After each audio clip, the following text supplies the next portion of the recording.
Bienvenue dans l'exercice 16. Alors ici, on nous donne une suite C de n définie pour tout n appartenant aux entiers naturels par C de n qui est égal à 6n au cube plus 3n moins 7 sur 2n au cube plus 5n au carré plus 4. On nous demande de déterminer la limite C de n lorsque n tend vers l'infini. On va identifier ici tout d'abord le degré le plus élevé de la suite. Au numérateur, on a 6n au cube, qui est le degré le plus élevé. Et au dénominateur, on a 2n au cube. Alors ici, qu'est-ce qu'on va faire? On va factoriser. On factorise par n au cube. Donc ne vous inquiétez pas, tous ces exercices sur les fractions, les carrés, les racines carrées, on va les travailler dans une série de vidéos. Ne vous inquiétez pas. Donc ici, on factorise par n au cube. Ça nous donne n au cube, ok? Numérateur et dénominateur. 6, ok? Plus 3n au carré moins 7n au cube. Ok? Sur toujours n au cube 2 plus 5 sur n plus 4 sur n au cube. En fait, en recalculant, on tombera là-dessus. Ok? C'est ce que ça veut dire. Donc, ici, une fois qu'on a factorisé, on peut simplifier. Ok? Il va donc nous rester 6 plus 3n au carré moins 7n au cube, ok?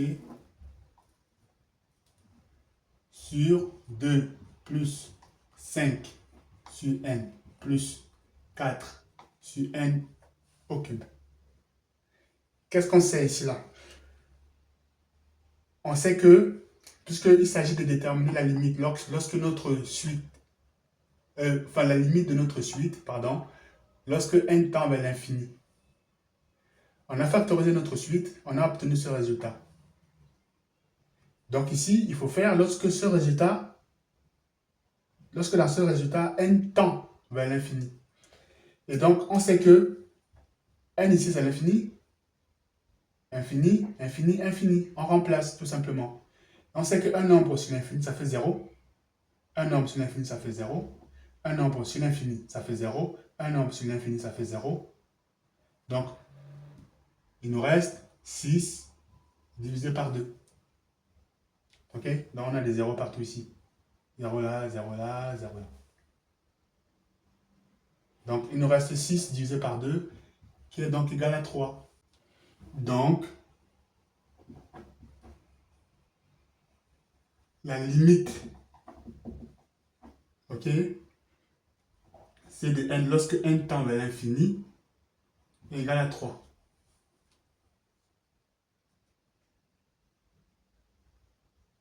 Tout simplement.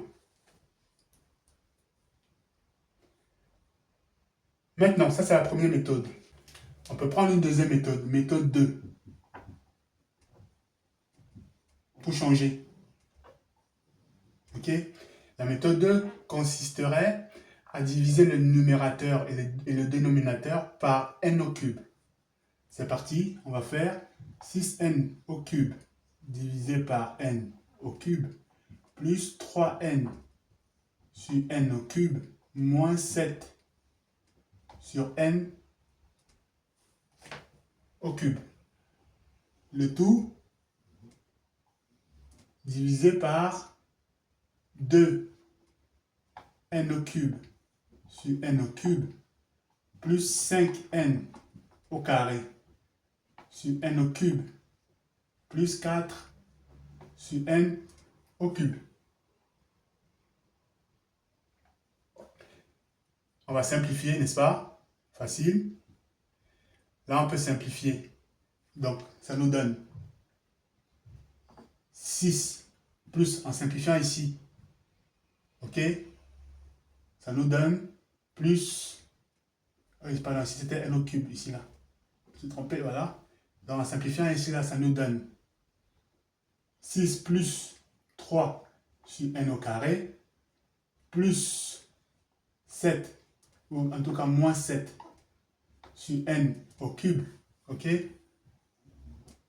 le tout divisé par 2, plus, en simplifiant ici, ça nous fait 5 sur n, ok, en simplifiant là, voilà, et plus 4 sur n au cube.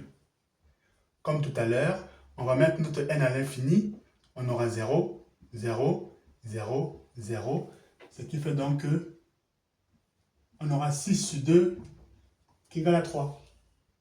Donc, de la même façon, avec cette méthode, on obtient donc notre limite c de n lorsque n tend vers l'infini qui est égal à 3. Exercice assez un petit peu plus délicat, ok, par rapport à ce qu'on a vu jusqu'à présent. Mais voilà, en travaillant un peu, on y arrive, ok. Donc, continuez à travailler de votre côté, ne baissez pas les bras, faites les efforts et comme je le dis toujours, ça va payer. Donc, maintenant, je vous donne rendez-vous dans l'exercice 17.